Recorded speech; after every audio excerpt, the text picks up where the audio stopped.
రాజకీయాలు పక్కన పెట్టి బీజేపీ ఎంపీలు కేంద్ర మంత్రులు అభివృద్ధిలో తమతో కలిసి రావాలని మంత్రి కోమటిరెడ్డి వెంకటరెడ్డి సూచించారు. తెలంగాణలో పెండింగ్లో ఉన్న రైల్వే ప్రాజెక్టులపై కేంద్ర మంత్రి అశ్విని వైష్ణవ్తో చర్చించామని, అందుకు ఆయన సానుకూలంగా స్పందించారని తెలిపారు. Railway coach factory, Kazipet railway junction అంశం కూడా తమ చర్చల్లో ప్రస్తావనకు వచ్చిందన్నారు. వరంగల్ ఔటర్ రింగ్ రోడ్ చుట్టూ రైల్వే లైన్ వేయడానికి రైల్వే మంత్రి అంగీకరించారని తెలిపారు. హైదరాబాద్ తర్వాత అతిపెద్ద మహానగరంగా ఉన్న వరంగల్ను అన్ని విధాలా అభివృద్ధి చేయడానికి ముఖ్యమంత్రి రేవంత్ రెడ్డి పట్టుదలతో ఉన్నారని మంత్రి సీతక్క తెలిపారు. అటు పెండింగ్లో ఉన్న రైల్వే ప్రాజెక్టుల విషయంలో కేంద్ర మంత్రి సానుకూలంగా స్పందించడం శుభసూచకమని మరో మంత్రి కొండా సురేఖ అన్నారు. త్వరలోనే ముఖ్యమంత్రి ఆధ్వర్యంలో కేంద్ర పెద్దలను కలిసి అన్ని విషయాలపై చర్చిస్తామని తెలిపారు.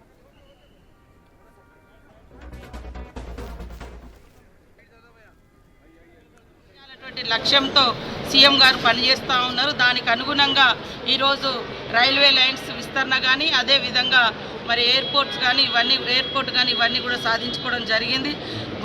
అంటే చాలా ఏళ్ళ నుంచి కూడా పెండింగ్ ఉన్నటువంటి పనులు, కనీసం నగర నడిబొడ్డున, వరంగల్ నగర నడిబొడ్డున మంచి బస్ స్టేషన్ కూడా లేకుండా ఉండే, అది కూడా ఈరోజు నిర్మాణం అవుతుంది.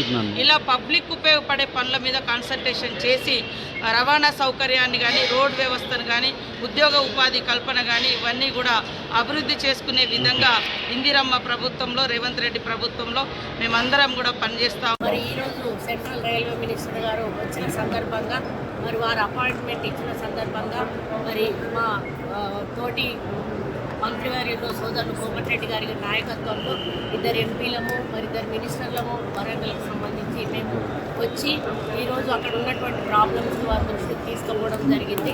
మరి వెంటనే అన్నింటినీ కూడా పాజిటివ్గా తీసుకోవడం జరిగింది. కొన్ని దశాబ్దాల కాలంగా పెండింగ్లో ఉన్నటువంటి రైల్వే కోచ్ ఫ్యాక్టరీ అయితేనేమి, రైల్వే డివిజన్ అయితేనేమి, మరి ఇంకా చాలా మన రాష్ట్రంలో పెండింగ్లో ఉన్నటువంటి పనులు కూడా వారు చెప్పిన వెంటనే అర్థం చేసుకొని మేమందరం కలిసి డెలిగేషన్ వాళ్ళు అపాయింట్మెంట్ ఇవ్వగానే ముఖ్యమంత్రి ఆఫీస్కి వెళ్ళి అడగంగానే వారు అపాయింట్మెంట్ ఇచ్చి దాదాపు హాఫ్ అన్ అవర్ నేను చెప్పిన రాష్ట్రంలో పెండింగ్ రైల్వే పనులు కానివ్వండి, నూతనంగా చేయవలసిన కార్యక్రమాలు కానీ అవన్నీ కూడా వినడానికి దాదాపు హాఫ్ అన్ అవర్ పైన సమయం ఇచ్చి సానుకూలంగా స్పందించడమే కాకుండా మేము ఒక చిన్న సమస్య అడిగితే కూడా వరంగల్కి సంబంధించి మా ఎంపీ కావ్య గారు అడిగితే ఆ సమస్యతో పాటు వరంగల్లో ఉన్న వచ్చే రింగ్ రోడ్ కూడా రైల్ రింగ్ రోడ్ ఇస్తామని చెప్పి వారే స్వయంగా ఒప్పుకున్నందుకు ఇంకా వారికి స్పెషల్ ధన్యవాదాలు.